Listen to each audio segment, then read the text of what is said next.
Everybody, I hope you're all well.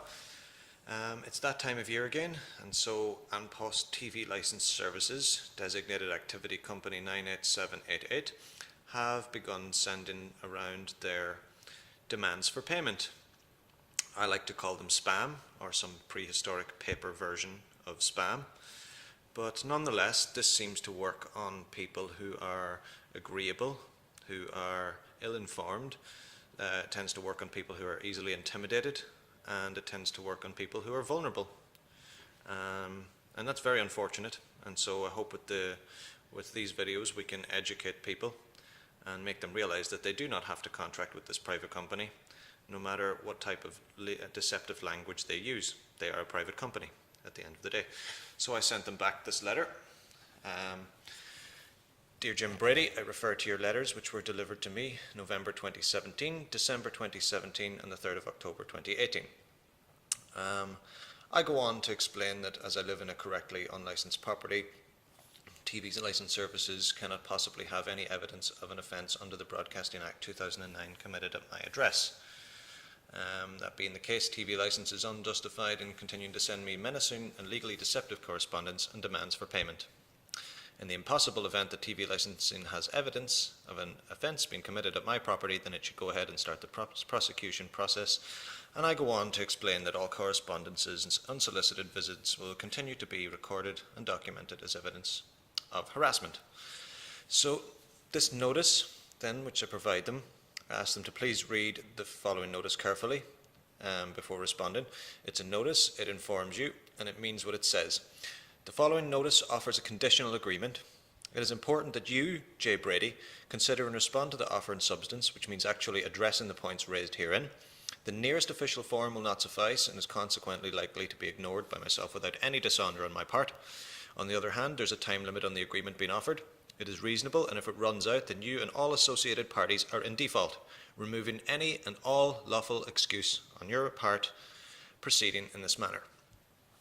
For these reasons, it is recommended that you carefully consider this notice and respond in substance. You have apparently made allegations of criminal conduct against me. You have apparently made demands upon me. I do not understand those apparent demands and therefore cannot lawfully fulfill them. I seek clarification of your documents so that I may act according to the law and maintain my entire body of natural inalienable rights. And so, the information that I request is to provide validation of this so-called debt, a copy of this contract which binds both parties, and that letter sent by recorded delivery or registered post, so that there is an independent witness to it having been delivered. Full disclosure, that's a full disclosure of the contract. Equal consideration, that there was equal consideration given to both parties, and the lawful terms and conditions and the signatures of both parties in this contract. If they cannot provide this to you, then you have no contract with this company and you owe them nothing. Designated Activity Company 98788 must provide me with this information so that I may fulfill any debt that I lawfully owe. And failure to accept this offer to clarify and to do so completely and in good faith within 14 days will be deemed by all parties to mean you and your principal or other parties abandon all demands upon me. You're also reminded that non-cooperation with a TV licensed salesperson, or they call them inspector, employed by your company does not constitute grounds for issuing a search warrant notice to my premises. As I have no legal business with this company, I'm under no obligation to cooperate with the employees of your company. Employees, agents and principal of DAC 98788 have officially been served with a removal of implied right of access notice. There's a copy attached to this letter also. Any further attempt to gain access to my premises will be treated as trespass. An Post is designated activity company, registration number 98788, and as stated in my previous letters, which continue to be ignored, I do not have any legal business with this company. Once again, your letter has failed to address any of the points I have raised with you in previous correspondence.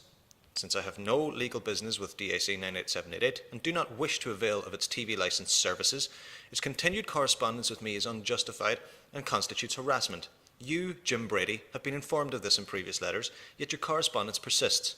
I also explained that any continued correspondence would signify An Post TV licensing services acceptance of liability for any processing fees incurred. Correspondences are now charged at the following rates as per the fee schedule outlined in my previous letter. So if you want to take a look at this, you can stop the video and have a look at my fee schedule that I impose for my time and my response. And so here's an invoice that I send them. This invoice details all the previous letters that I got from them, and ask them to please send me a payment, which is now at €90 for my time, by cheque to an address. And I've just blanked out my personal details in this. And so far there has been no response, no fake search warrant notices, and it'll probably be, to be honest with you, it'll probably be the same until next year again. This is like a prehistoric version of spam, phishing for details, attempting to contract with you verbally, attempting to get you to agree to some arbitrary terms and conditions without an actual contract, and an attempt to extort you for money. Don't do it. All the best, people. Happy Christmas.